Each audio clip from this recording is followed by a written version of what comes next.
Hola, buen día para todos. Yo soy Ana Laura Tolín. Estamos nuevamente reunidos para compartir un nuevo Ateneo. El tema de hoy es hepatitis aguda grave de origen desconocido en niños. Para esto vamos a tener 3 disertantes del servicio de clínica, Maricel Martina Cerván, de laboratorio Vanina Eibar y desde epidemiología, Verónica del Negro. Las dejo con ellas. Bueno, buenos días.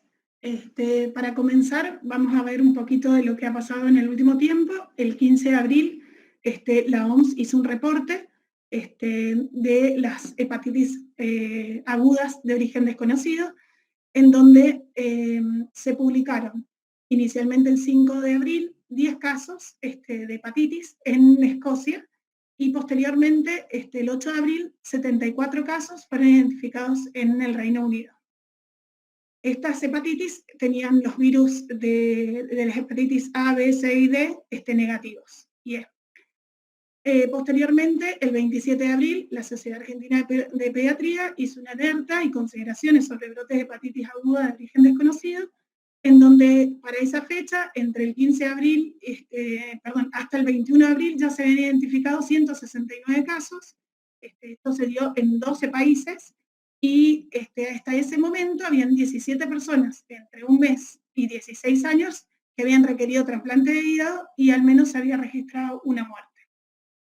También ellos notificaron que los virus comunes que causan la hepatitis viral aguda, como la A, B, C, D y E, no se habían detectado en ninguno de los casos, pero que sí habían sido detectados el adenovirus, al menos en 74 pacientes. 18 de los casos se había identificado adenovirus F41, 20 de los casos se había detectado SARS-CoV-2, y en 19 se había detectado una coinfección de SARS-CoV-2 con adenovirus. Por ahora, solo podemos decir que el adenovirus F41 podría ser una causa de hepatitis aguda, pero no se explica completamente la gravedad del cuadro clínico, y que por el momento no hay una causa aparente. La OMS para esa fecha también anunció que habían 650 casos de hepatitis aguda de origen desconocido, y ya para el 29 de abril la OPS informa que en ese grupo donde habían 169 casos, 85 de esos pacientes se pudieron hacer pruebas, y en 74 fueron identificados el adenovirus, y que el tipo 41 se identificó en 18 de esos casos. Y sabemos que por el momento no se tiene evidencia disponible de que el adenovirus tipo 41 sea la causa de hepatitis en niños sanos. Para el 4 de mayo, en Argentina, ya el Ministerio de Salud anunciaba que se había detectado un caso en Santa Fe, en el Hospital de Niños de la zona norte de la ciudad de Rosario. Y para el 5 de mayo ya habían 8 pacientes que estaban en estudio para estas hepatitis de origen desconocido, y que ante la presencia de menores de 16 años con síntomas compatibles con hepatitis, que ya más adelante lo vamos a ver, con fiebre, fatiga, pérdida de apetito, náuseas, vómitos, dolor abdominal, orinas oscuras, heces blancas, dolor articular, ictericia, que ya consulten estas personas, y que por el momento no hay etiología disponible, y que ellos iban a armar un grupo de trabajo integrado por distintas áreas del Ministerio de Salud, de epidemiología, de salud perinatal, de distintos sectores, donde iban a realizar una recomendación o guía que ya se publica después el 16 de mayo, como vamos a ver más adelante. Para el 10 de mayo del 2022, la OPS informa que aún la OMS, o sea, la información que se dispone sobre epidemiología, laboratorio, clínica es muy limitada, y hasta el momento no se ha identificado ningún agente etiológico causante de este evento. En muchos casos se ha detectado la presencia del adenovirus, ya sea en sangre o en plasma, pero está con cargas virales muy bajas, y que no se ha determinado la presencia de este agente en muestras de tejido hepático de los pacientes que se han podido analizar. Por lo tanto, todavía podría ser un factor coincidente más que causal. Y bueno, y después ya el 16 de mayo, donde aparece esta recomendación para el estudio y vigilancia epidemiológica de las hepatitis aguda grave de origen desconocido del Ministerio de Salud de Argentina. Y bueno, como para empezar un poco esto de las etiologías, hay algunas hipótesis sobre el adenovirus, que podría ser un déficit inmunológico de los niños como resultado de la falta de exposición a patógenos durante la pandemia de COVID-19, lo que ha vuelto más susceptible a la infección por adenovirus y con manifestación distinta de la infección. Alternativamente, como se ha visto con otros virus respiratorios, la relajación de las restricciones pandémicas podrían haber llevado a la ola masiva de infecciones por adenovirus. Otras hipótesis es que, ya sea por una infección pasada o una coinfección con el SARS-CoV-2 o con algún otro patógeno, o la exposición a una toxina o un fármaco o un factor ambiental, que hayan alterado la respuesta del huésped a la infección por adenovirus. Y por último, el que sea un hallazgo incidental, ya que el adenovirus es causa común de infección. Y por otro lado, la teoría o las hipótesis de superantígeno del SARS-CoV-2, que fue publicado en el Lancet en mayo del 2022, donde dice que la infección por SARS-CoV-2 podría provocar la formación de un reservorio viral, la persistencia viral del SARS-CoV-2 en el tracto gastrointestinal puede conducir a la liberación repetida de proteínas virales a través del epitelio intestinal, lo que da lugar a una activación inmunitaria. Tal activación inmunitaria repetida podría estar mediada por superantígenos dentro de la proteína del pico del SARS-CoV-2, que se parece a una enterotoxina estafilocóxica B, y esto podría desencadenar una activación amplia e inespecífica de las células T. Y esta activación de células inmunitarias mediada por superantígenos se ha propuesto como mecanismo causal del síndrome inflamatorio multisistémico en niños.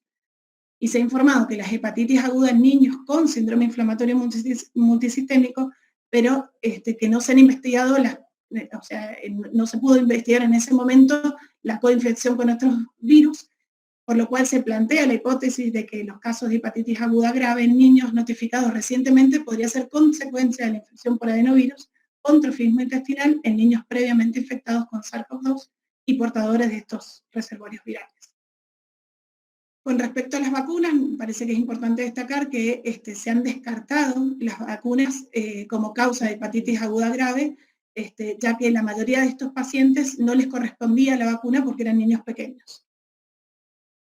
Y ya para entrarnos un poco más en las hepatitis, que el paciente que consulta, ya sea en el centro de salud, al pediatra de cabecera o por guardia, va a ser un paciente que tenga síntomas como astenia, vómitos, dolor abdominal, diarrea, la ictericia, que tal vez es un signo bien característico, la hipocolia, la coluria, fiebre, epistaxis, y es el pediatra o el médico que lo asiste, es el que tiene que sospechar esta hepatitis y debería ir a solicitar un laboratorio inicial que incluya el hemograma, el hepatograma, las proteínas totales y la albúmina, la glucemia, un coagulograma, una uremia y una creatinina. Con ese laboratorio más una ecografía abdominal podríamos estar frente a un paciente donde diagnostiquemos una hepatitis y si tiene hipertransaminasemia, al menos ya estar pensando en derivarlo a un centro de mayor complejidad para poder continuar con esto.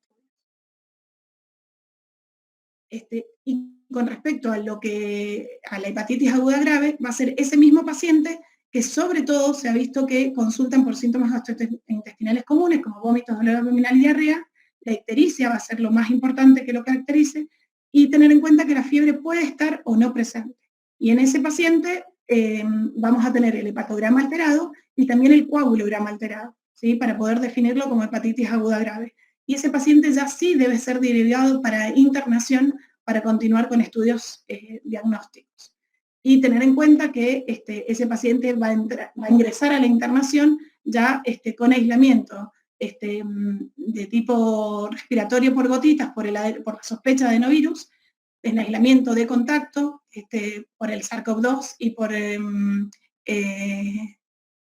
la hepatitis A, y por el otro lado el aislamiento respiratorio aéreo por el SARS-CoV-2. Y ahora sí, vamos a definición y clasificación, que los dejo con Verónica.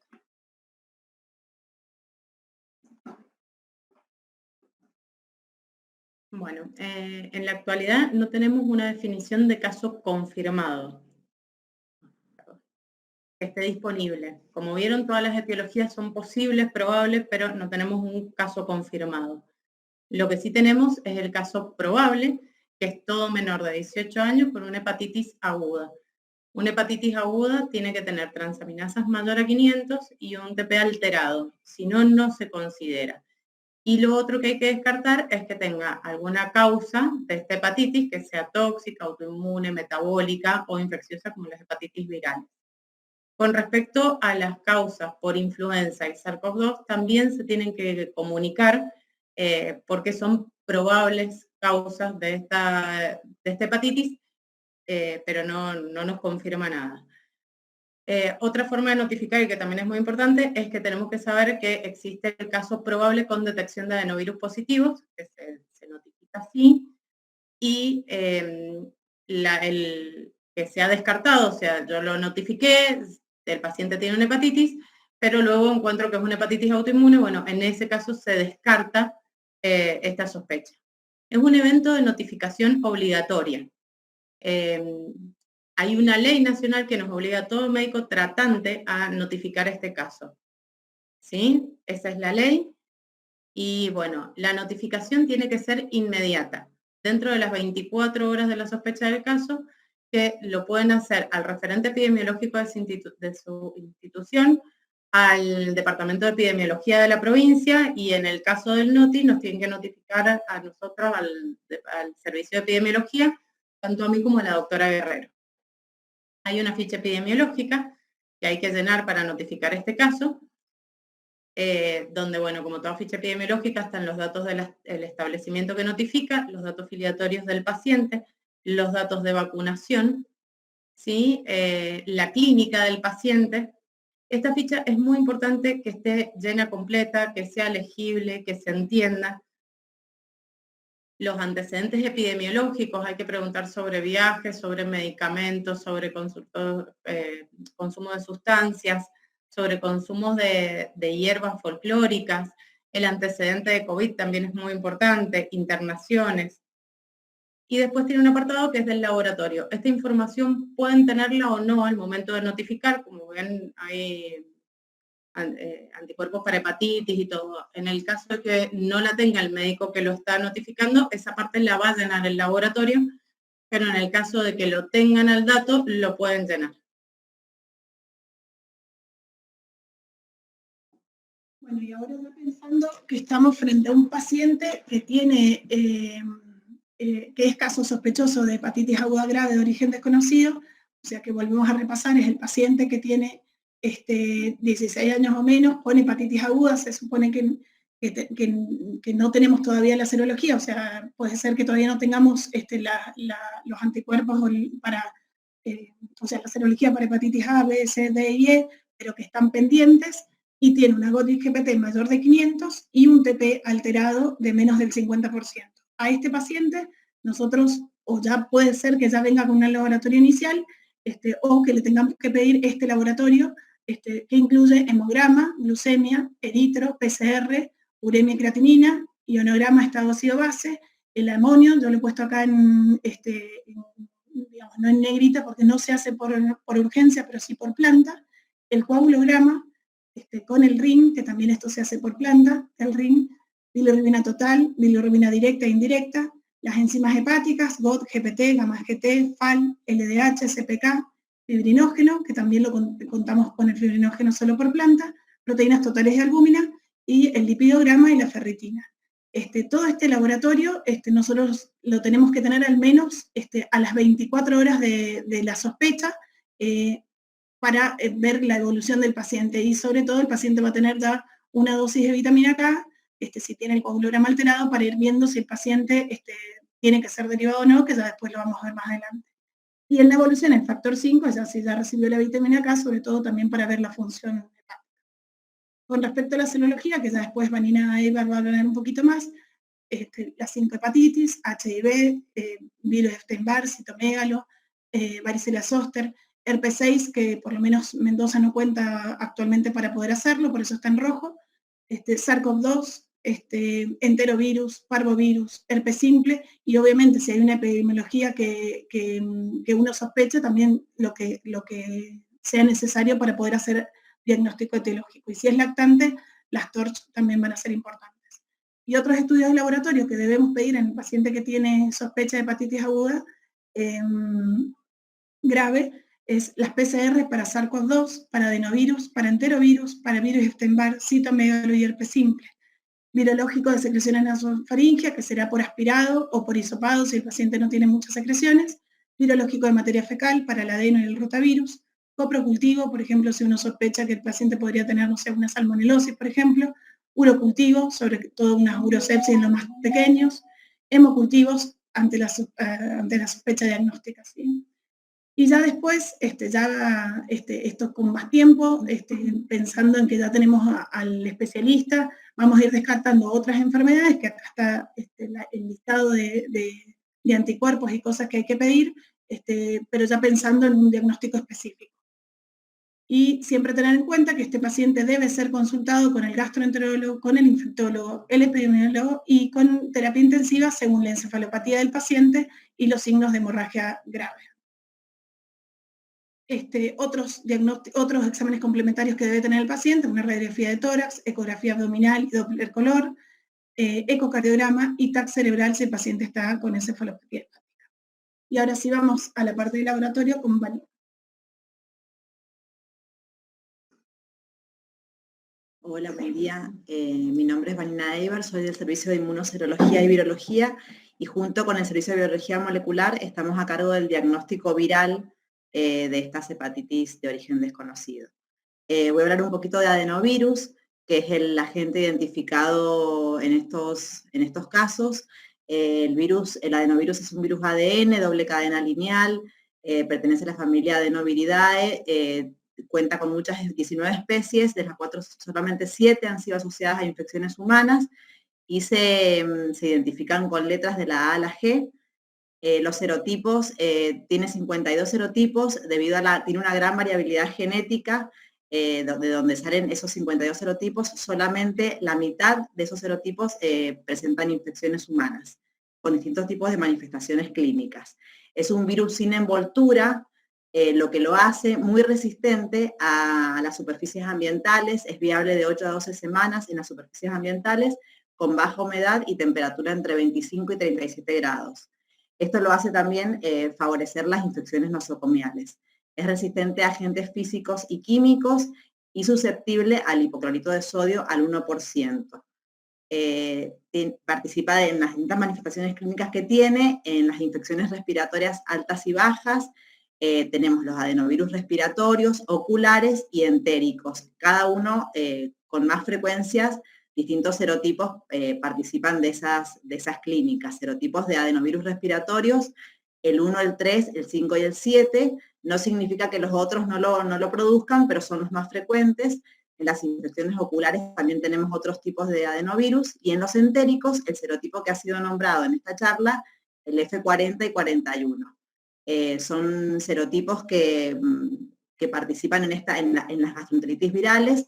El adenovirus es el segundo agente viral que participa en las diarreas virales. El primero es el rotavirus. Sus infecciones circulan durante todo el año. Hay muchos menos casos en verano y la mayor incidencia es en niños. Y también es un virus muy importante en inmunocomprometidos. Dentro de los tipos de muestras, tenemos las muestras respiratorias, que son las que trabajamos habitualmente en el laboratorio: aspirado nasofaringio, hisopado nasofaringio, lavado broncoalveolar, la materia fecal, en la que estudiamos todas las gastroenteritis virales, junto con rotavirus y adenovirus. Y en este caso, ahora el Servicio de Biología Molecular ha puesto a punto, que hemos sido los primeros en la provincia en poner a punto la PCR para adenovirus en sangre entera. Por eso es que hemos podido participar y se ha convocado al servicio para formar parte de este diagnóstico viral. Se ha implementado la PCR para adenovirus en sangre, que nosotros trabajamos con plasma, pero la muestra es una sangre entera con anticoagulante con EDTA. Dentro de los métodos diagnósticos, estos son todos métodos diagnósticos directos, porque lo que buscamos son las partículas virales, son los antígenos virales y los genomas virales.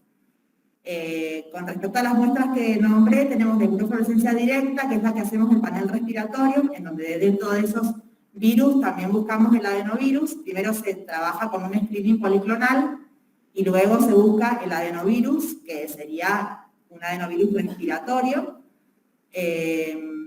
La inmunocromatografía, en donde trabajamos es un test rápido, donde se detecta conjuntamente rotavirus y adenovirus, es una muestra de materia fecal aislada, y la reacción en cadena de la polimerasa, que es también la que se va a estudiar ahora, que es, como dije recién, en plasma, en sangre entera. Es una PCR genérica, es una PCR cualitativa, donde se amplifica la región conservada del gen que codifica la proteína exon, que es una de las proteínas importantes en la partícula viral del adenovirus. Dentro formamos parte como centro de referencia en la provincia de Mendoza, junto con el Hospital Central, para todo el diagnóstico de estas hepatitis. Es decir, que no solamente vamos a trabajar con los pacientes de acá del hospital, sino que vamos a recibir de otros hospitales periféricos que tengan pediatría. El Hospital Central procesa las hepatitis E, donde las muestras que se tienen que derivar son plasma y materia fecal, junto con ficha epidemiológica, bueno, en condiciones adecuadas. Y nosotros como hospital pediátrico hacemos todas las serologías virales, los virológicos, PCRs para el respiratorio. Las serologías virales se trabajan en suero, son metodología indirecta porque se detectan los anticuerpos, que es lo que hacemos de rutina nosotros con los pacientes. Todas las hepatitis virales, citomégalo, virus de Epstein-Barr, varicela, los anticuerpos para SARS-CoV-2, los anti-spike y los antinucleocápsides, los enterovirus y parvovirus. Enterovirus tenemos Coxsackie y ecovirus. Esa es una de las muestras, son cuatro muestras, y lo que tenemos que tener en cuenta es que tengamos al momento del ingreso o cuando se vayan a pedir una buena cantidad de muestras como para ya que queden acondicionadas y guardadas para poder empezar a procesarse. Virológico de materia fecal, como les hablé recién, lo mismo, también se busca el adeno y el rotavirus en la materia fecal, en estos pacientes. Lo vamos acercando. Me faltó toda la animación. Gracias. Bueno, hablé de las serologías virales, hablé del virológico de materia fecal.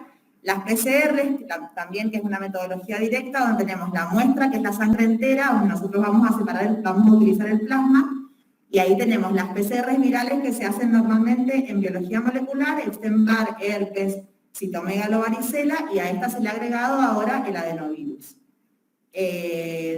Otra PCR que se hace también y que se va a hacer en estos pacientes es la muestra respiratoria, en donde se le hace el SARS-CoV-2.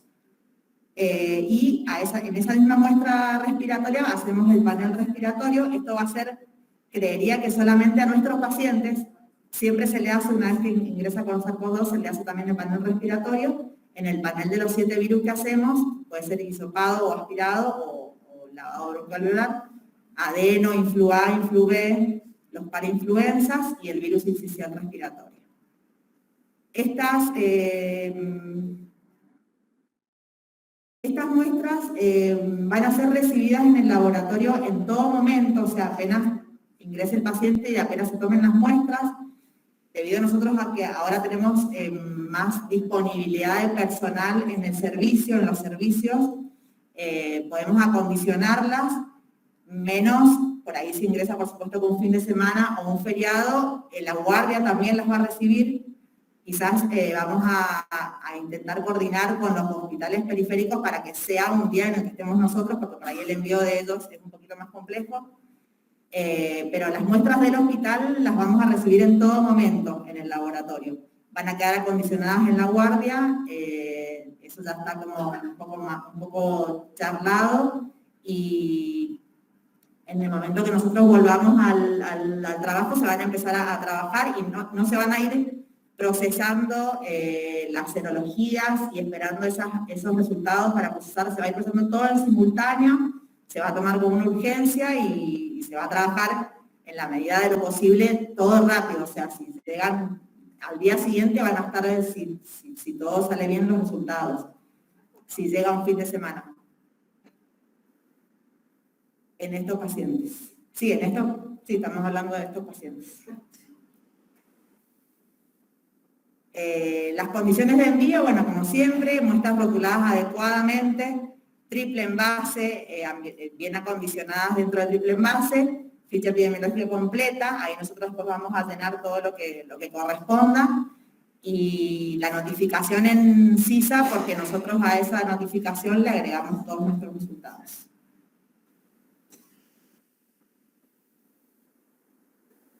Queda poquito. Solo unas palabras de insuficiencia hepática, que son aquellos signos, síntomas y alteraciones bioquímicas que aparecen cuando la capacidad de síntesis hepática está comprometida y el tiempo de protrombina es menos de 50. Hay distintas clasificaciones, esta es del King's College, donde la clasifica según la evolución, que va a ser un fallo hepático hiperagudo si se da la encefalopatía dentro de los 7 días, y progresan rápidamente hacia el grado 4, la encefalopatía con edema cerebral. El fallo hepático agudo, que es entre los 8 y los 28 días, desde el inicio de la ictericia, y hay alta incidencia de edema cerebral con menor sobrevida que el primer grupo. Y el fallo hepático subagudo, que se da entre las 4 y las 12 semanas del inicio de los síntomas de la encefalopatía de la ictericia, y hay menos incidencia de edema cerebral, pero también tienen baja sobrevida. Este cuadro solamente para recordarles que la insuficiencia hepática tiene muchas etiologías y que no nos podemos quedar que solo va a ser el de origen desconocido. Si el paciente tiene ingesta de paracetamol, la causa tal vez sea esa. O sea, hay un montón de causas. Entonces, como pediatras tenemos que buscarle la vuelta para ver si podemos encontrar una causa, y solo por descarte será esta patología. Y esto para los residentes, para los pediatras que estamos a cargo de paciente en la internación, el paciente que está con un trastorno de la coagulación y con transaminasas elevadas, debo consignar si el paciente está encefalopático o no. Por eso puse las primeras, el subclínico, no me voy a enterar.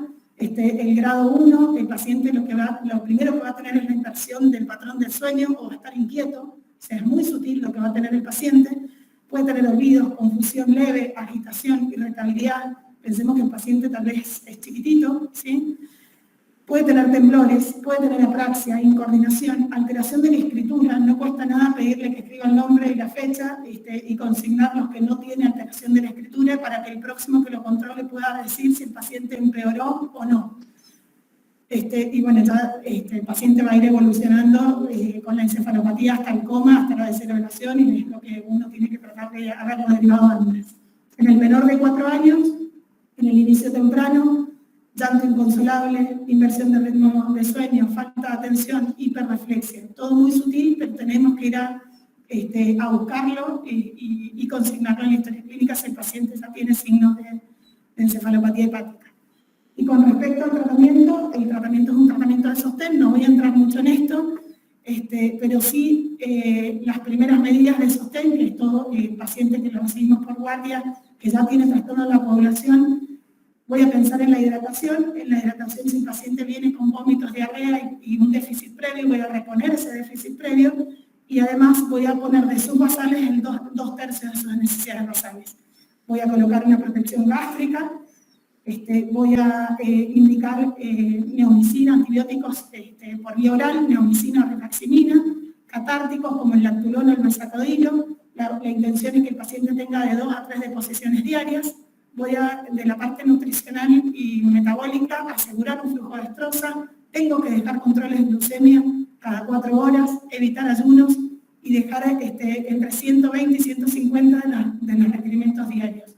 Y en la medida que esto pueda ser vía oral, mejor. Con respecto al infectológico, los cultivos y antibióticos de amplio espectro si corresponden, y con respecto a la coagulopatía, las dosis de vitamina K, parenteral, y ya si el paciente tiene sangrados o voy a hacer un procedimiento invasivo, tendré que indicar plasma, y si ya tiene fibrinógeno alterado, tal vez sean crioprecipitados. Pero ¿qué tengo que tener en cuenta? Que el criterio de derivación de estos pacientes es cuando tengan un RIM de 1,5 o 15 segundos si estoy por guardia y no me van a hacer el RIM, con encefalopatía hepática, o un RIM de 2 o 20 segundos de TP sin encefalopatía hepática, luego de la administración de vitamina K. Y esto, en una charla que dieron hace unos días, la gente del Garraham incluso nos sugería que esto del luego de vitamina K no es luego de las 3 dosis de vitamina K. Tal vez yo ya hice la primera dosis de vitamina K, pasaron 24 horas, tengo un TP alterado en estos valores, tengo que estar pensando en la derivación oportuna del paciente, porque no nos da tiempo. Entonces, por eso es tan importante que lo tengamos en cuenta. ¿Y qué debo hacer? Informarle al gastroenterólogo, que va a ser el responsable de conseguir la cama en el centro receptor, avisarle a mi jefe inmediato superior para la comunicación con el subdirector, porque hay que gestionar el vuelo sanitario. Y por último, yo como médico tratante, hacer un resumen de la historia clínica y los pedidos de derivación y traslado. Ya como cosas generales, no olvidemos que tenemos que iniciar o completar la vacunación de nuestros pacientes y mantener las condiciones de ventilación y higiene de manos y superficies, que la vacunación contra la hepatitis A y B han reducido notablemente la circulación de estos virus en nuestra población, pero que se ha observado una reducción de la cobertura a partir de la pandemia. Entonces, es responsabilidad nuestra volver a estos esquemas. Nuestro esquema nacional tiene para hepatitis A una dosis a los 12 meses, en las personas nacidas a partir del 2004, y con respecto a la hepatitis B, con 3 dosis a 0, 1 y 6 meses, y la indicación es universal.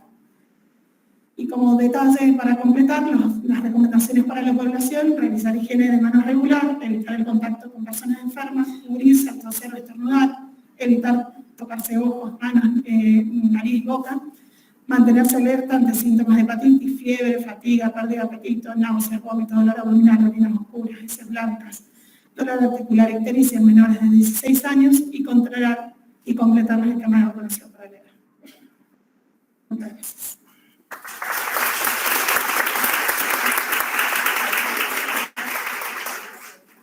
Bueno, muchas gracias por esta excelente actualización. Pasamos al espacio de preguntas. Si hay preguntas.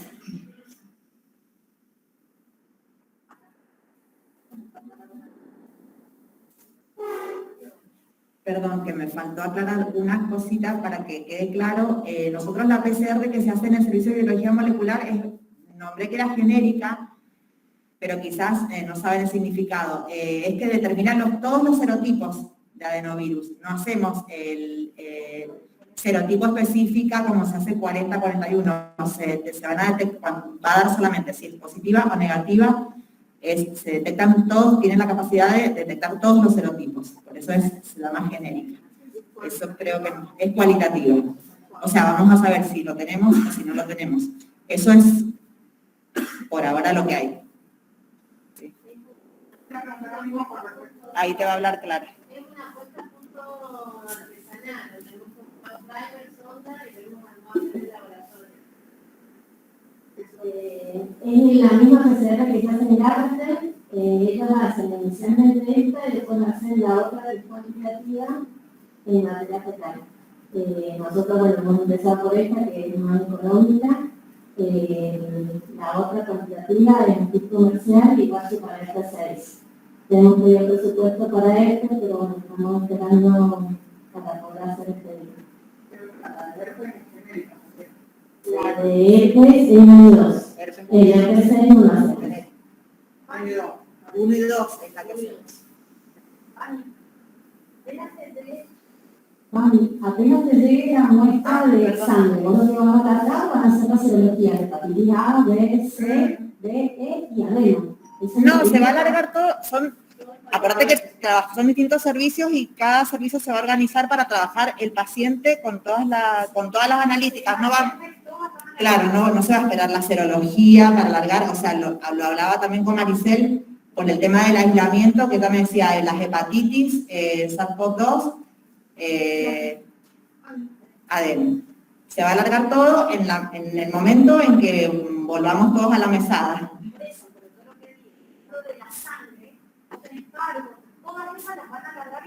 Sí, quizás lo que se demore un poco más va a ser una parte de la serología que se hace por inmunofluorescencia, que es un poco más lenta, a lo mejor un día más, pero las sangres la sangre se va a separar como corresponde, suero por un lado, plasma por otro, y cada uno va a ir a su procesamiento. Se va a lograr todo en simultáneo. Lo que va a salir seguramente, si entra a lo mejor quizás un fin de semana, lo que sí va a salir antes va a ser el SARS-CoV-2, porque esos tenemos personal el fin de semana que procesa. ¿Sí?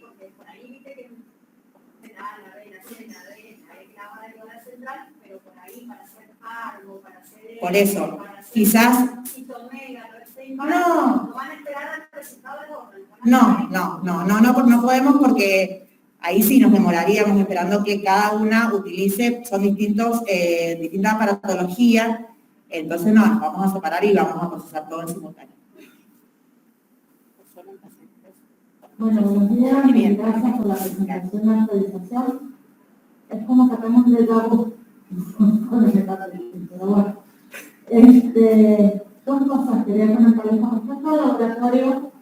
Probablemente salga en los próximos días una guía provincial con un algoritmo. Por eso quizá la pregunta de Lorena, que hay que esperar un negativo para seguir con las otras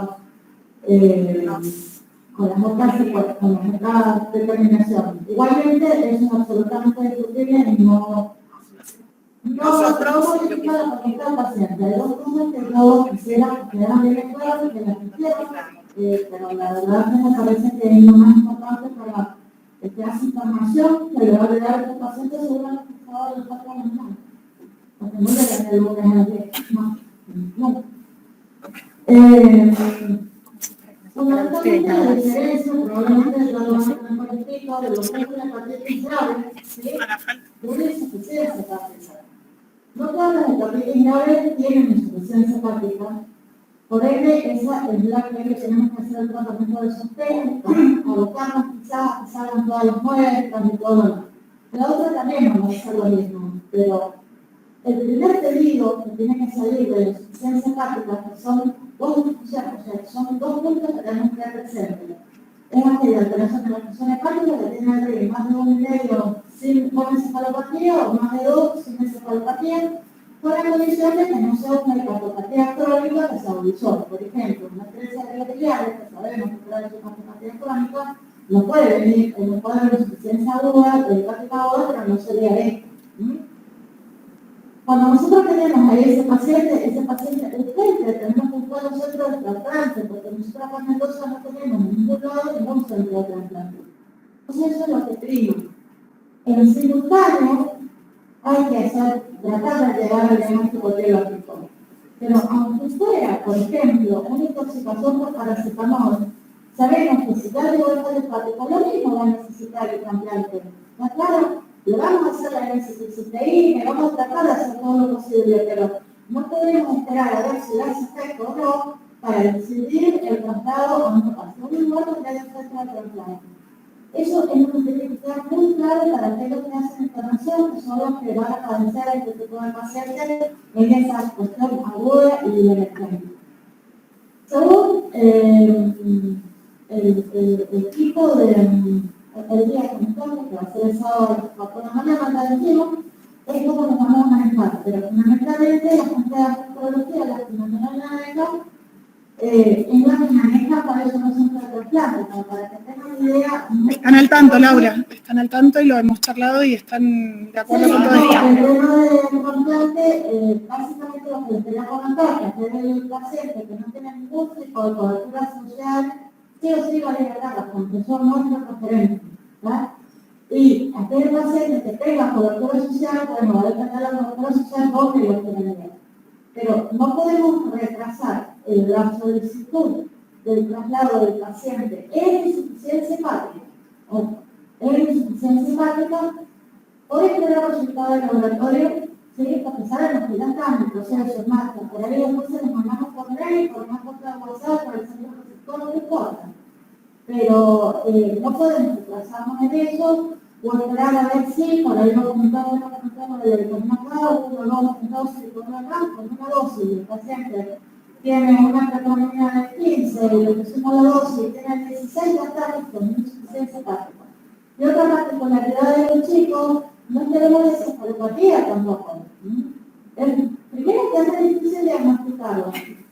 Es muy complicado. Entiendo por ahí cómo uno trata de seguir y todo lo demás, pero la verdad es que es muy difícil darse cuenta de un paciente, sobre todo si son típicos, que está en una encefalopatía. Y la encefalopatía no te va a determinar la indicación del trasplante. Cuando yo les explico con ustedes, sí, el paciente que no tenía encefalopatía, no tenía indicación de trasplante, entonces nos volvíamos un auto para tratar de derivar al paciente. Venía con valores contra que no existía de la forma de la hepatitis, pues se había derivado a los cánceres de hepatitis muy marcas para la hepatitis A. Pero ahora cambiaron los criterios, entonces la encefalopatía cromática si es necesario el trasplante o no. Lo que marca es la necesidad de trasplante es insuficiencia hepática, determinado por la elevación de las enzimas, cuando es cliente, y la alteración de la hemoglobina con el tema del tema. ¿Sí? Era eso que quería comentar, no para aclarar. Ahí te claro la ley. Una cosa que quería agregar, que es lo que dijo Ramón también, es que por ley, para poder solicitar la lista de trasplante, el paciente tiene que estar en el centro del trasplante.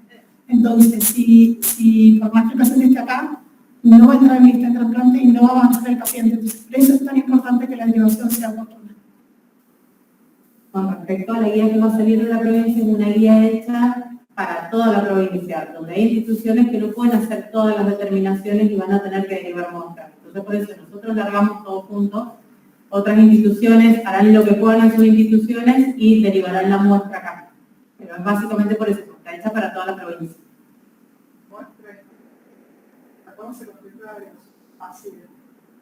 La derivación del paciente es cuando el paciente tiene una insuficiencia hepática. Solamente. Si el paciente, si la complejidad de la institución en la que está puede sostener a ese paciente, puede seguir en esa institución. Si tiene criterio de terapia, se derivará.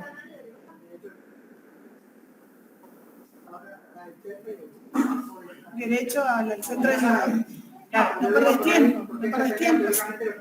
La idea era que me escucharan centros periféricos y este tema en general para ver y claro, hay un montón de hospitales que tienen internación pediátrica. La insuficiencia, el paciente con insuficiencia hepática tiene que estar en una institución con terapia. Esa básicamente. Eso es lo que va a decir la guía de la provincia y eso es lo que está estipulado en la provincia.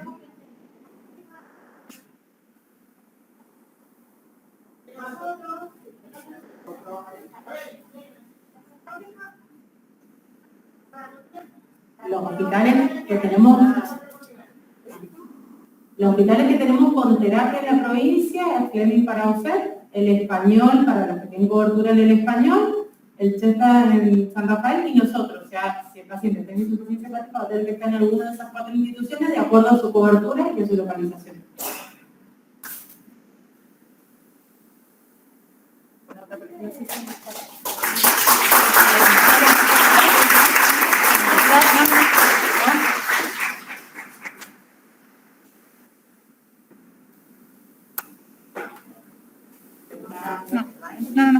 No hace falta enviar datos. Muchas gracias a todos por la concurrencia.